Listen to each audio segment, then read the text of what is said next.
Assalamualaikum warahmatullahi wabarakatuh. Waalaikumsalam.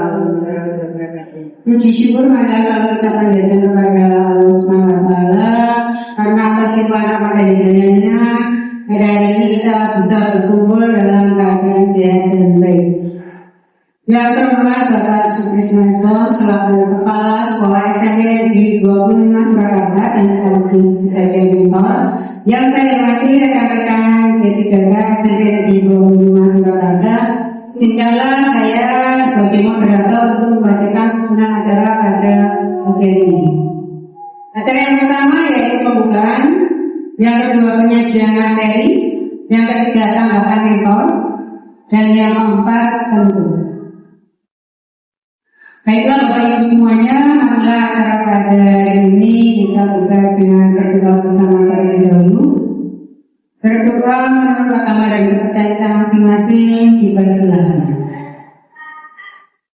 Berdoa dalam penyajian materi yang akan disampaikan oleh Bapak Sumarwoto SPD, waktu dan tempat kami persilakan.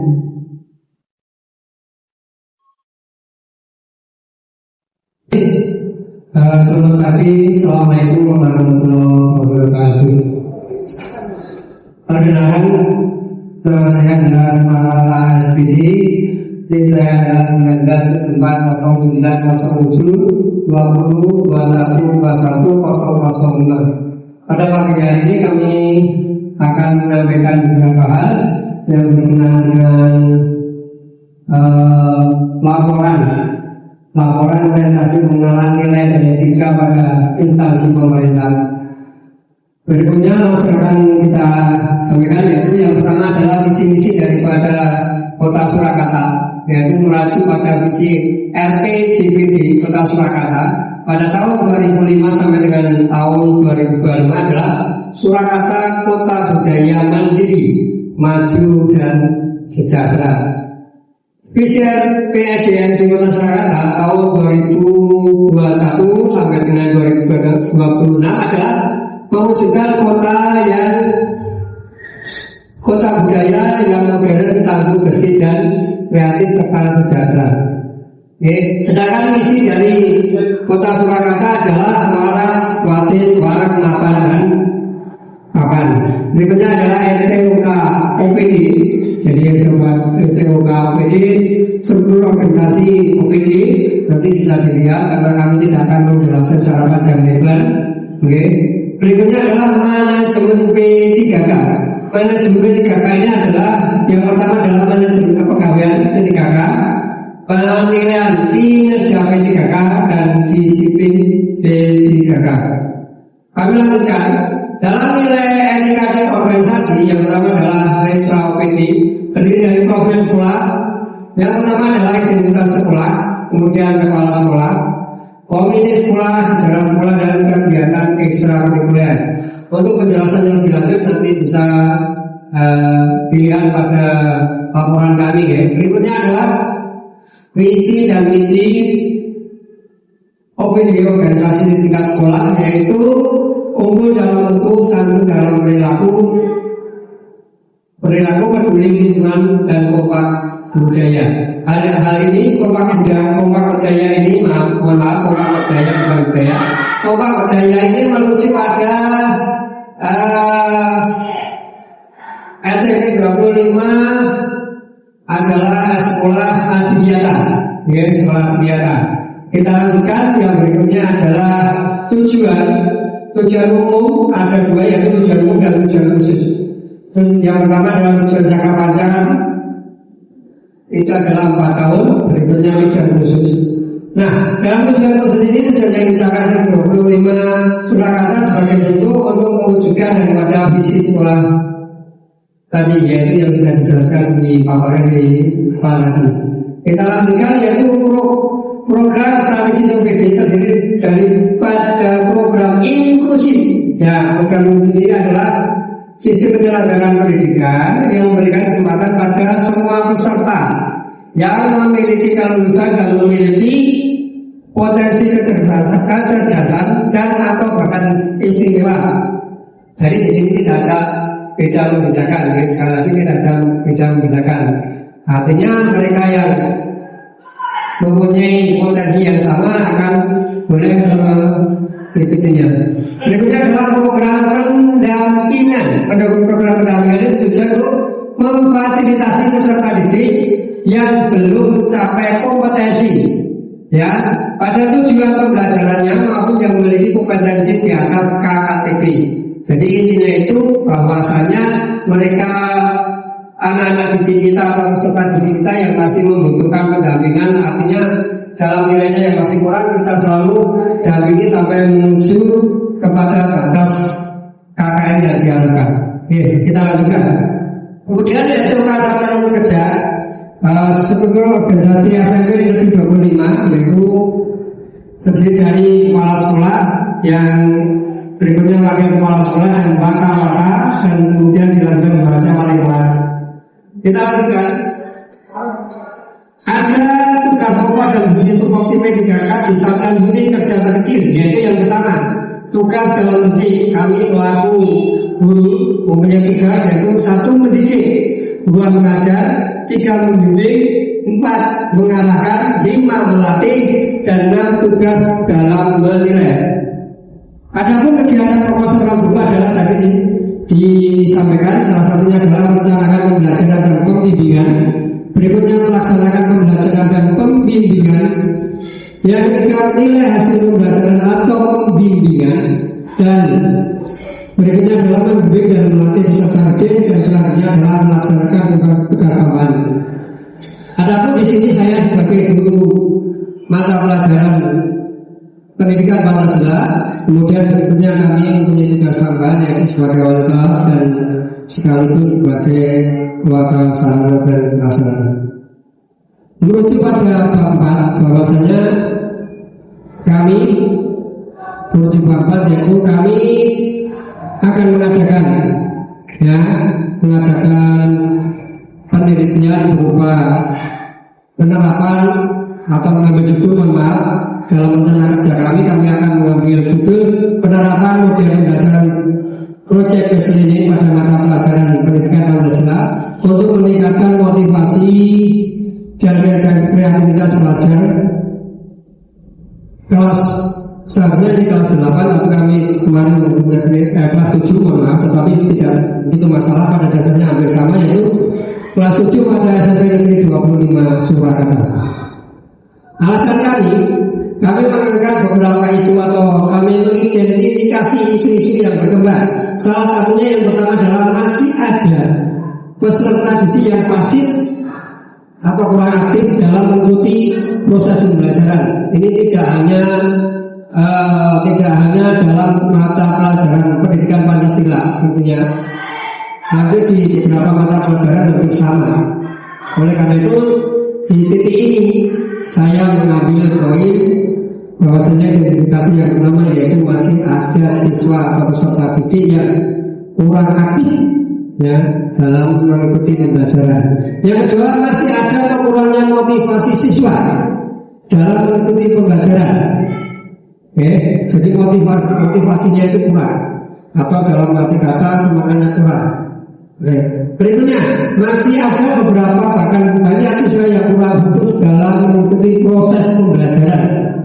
Jadi banyak sekali hampir untuk saat-saat sekarang ini kita memang cukup prihatin karena setelah terjadinya COVID-19 kita masih perlu membutuhkan metode-metode pembelajaran yang bisa menjadikan motivasi peserta didik.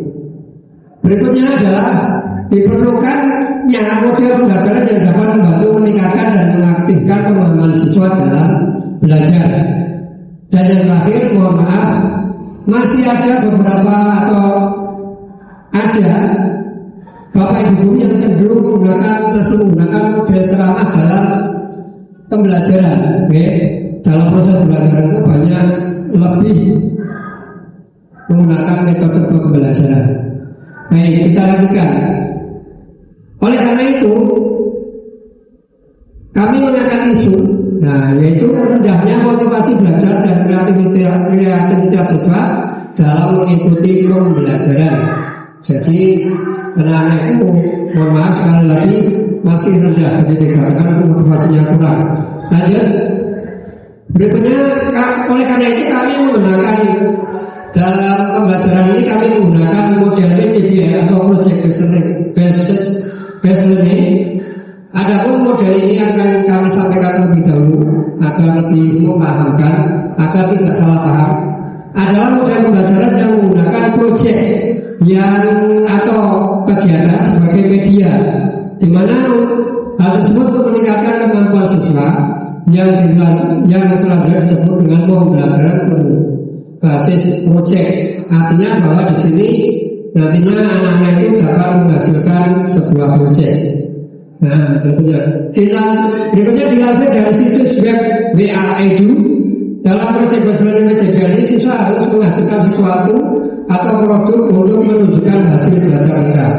Artinya bahwa nanti dalam pembelajaran ini akan menghasilkan sebuah produk, ya, akan menghasilkan sebuah produk. Nah, nanti Bapak Ibu guru dan teman-teman sejawat atau Bapak mereka akan bisa melihat hasil produk yang telah kami lakukan bersama peserta didik. Berikutnya, tujuan project based learning ini adalah untuk meningkatkan motivasi belajar, teamwork, keterampilan, kolaborasi dalam pencapaian kemampuan akademik pada level tinggi atau dapat dikatakan taksonomi tingkat kreativitas yang dibutuhkan pada abad 21 ini. Oke, itu. Kemudian model PJBL ini untuk meningkatkan apa? Nah, ada sebuah pertanyaan, kadang-kadang kita itu berpikir untuk apa model ini? Dalam pengembangan perangkat pembelajaran, model project based learning ini untuk meningkatkan keterampilan proses sains dan kreativitas. Jadi model PJBL ini untuk meningkatkan keterampilan proses sains dan kreativitas siswa atau peserta didik. Kemudian siswa di sini diharuskan dapat menghasilkan sesuatu atau produk untuk menunjukkan hasil belajar mereka. Jadi dalam pembelajaran model PJBL di sini adalah nantinya akan menghasilkan produk sebagai hasil belajar. Baik, ya. Kita lanjutkan. Mengapa menggunakan model project based learning ini? Satu adalah tujuannya mendorong siswa atau peserta didik agar lebih aktif dalam pembelajaran. Dua, meningkatkan kemampuan berkomunikasi pada peserta didik. Yang ketiga, menumbuhkan rasa tanggung jawab dan bekerjasama antar peserta didik. Empat, melatih peserta didik agar mampu mengorganisasi sebuah proyek. Kita lanjutkan. Berikutnya adalah kita lihat langkah-langkah PJBL, yaitu satu, menentukan pertanyaan dasar. Di sini kami setelah memberikan materi pembelajaran saya itu memberikan atau langsung memberikan pertanyaan dasar yang nantinya akan berhubungan dengan sebuah proyek. Yang kedua, yaitu membuat desain proyek. Di sini anak-anak berdiskusi, kemudian setelah berdiskusi anak-anak ini kemudian membuat sebuah desain atau merancang desain proyeknya. Jadi proyek yang akan diangkat itu apa toh? Namun demikian proyek ini tidak terlepas dari tema pembelajarannya, atau kalau zaman dahulu dikatakan dengan topik pembelajarannya. Misalkan di sini dalam pembelajaran PPKN atau pendidikan Pancasila, kami mengambil contoh sebuah tema yaitu tentang lahirnya Pancasila, atau juga dikatakan sejarah lahirnya Pancasila. Nah, itu. Kita lanjutkan yang ketiga.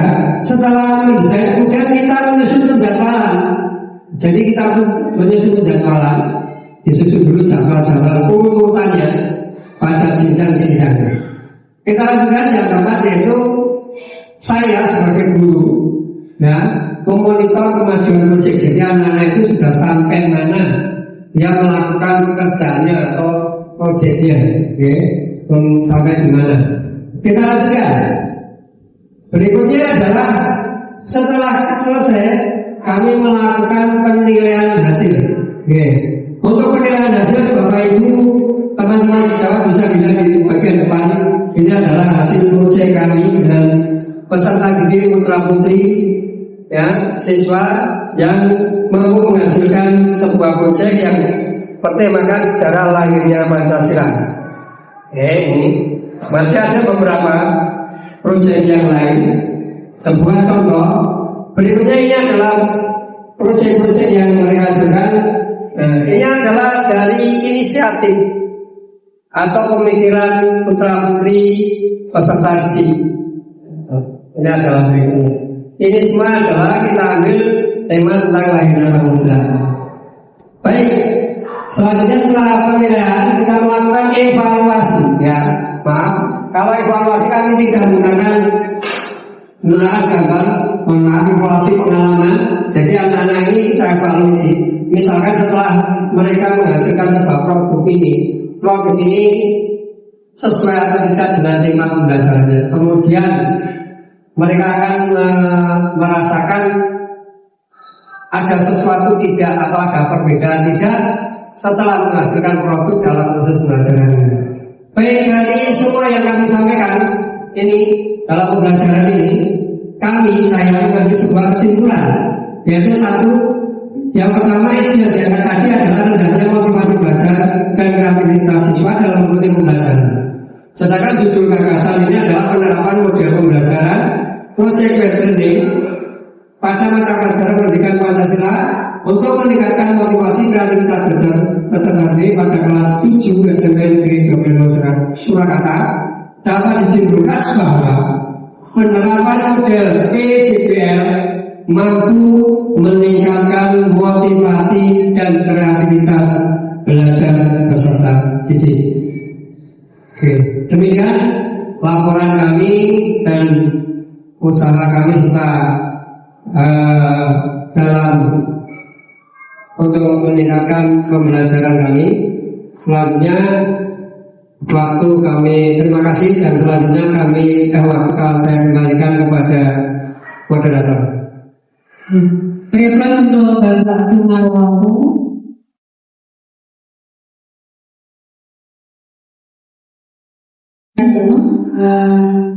Untuk acara yang selanjutnya adalah tanggapan rektor kepada Bapak Sutrisno Esno Fatul kami. Persilakan.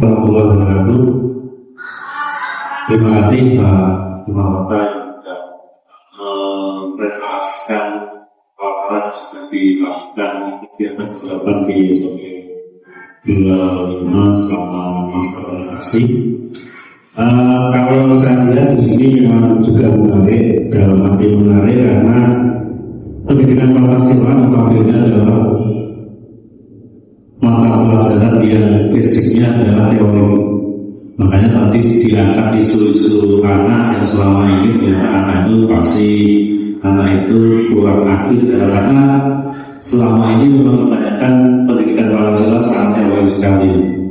Pancasila adalah sebagainya, anak lebih jenuh, banyak jenuh dengan teori-teori seperti itu. Makanya diangkat dengan model PJBL tadi.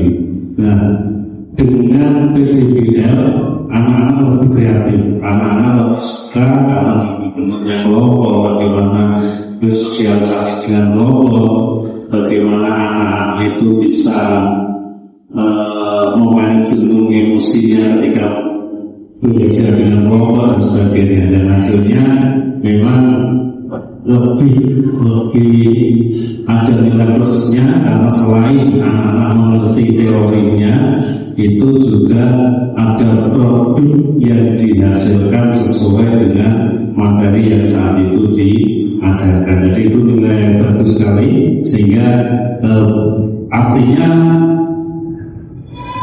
materi yang sangat teori itu ternyata sudah bisa dipakai model PJBL yang menghasilkan sebuah program. Ini sebuah program baru bagi saya, solutif sekali. Ketika anak-anak jenuh dengan teori, maka dibuat sebuah model yang mana materi itu bisa menghasilkan sebuah produk yang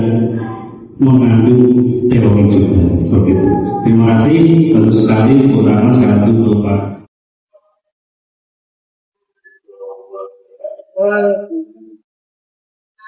Pada ini semuanya acara ini adalah sudah dilayani.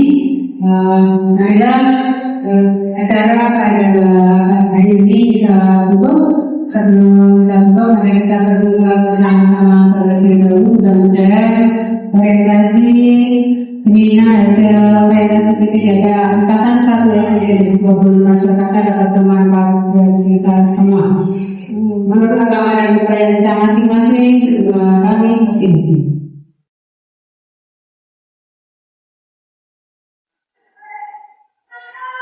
Berdoa selesai. Dari saya selaku moderator, mohon maaf apabila ada kata-kata yang kurang berkenan. Bila itu, wassalamualaikum warahmatullahi wabarakatuh.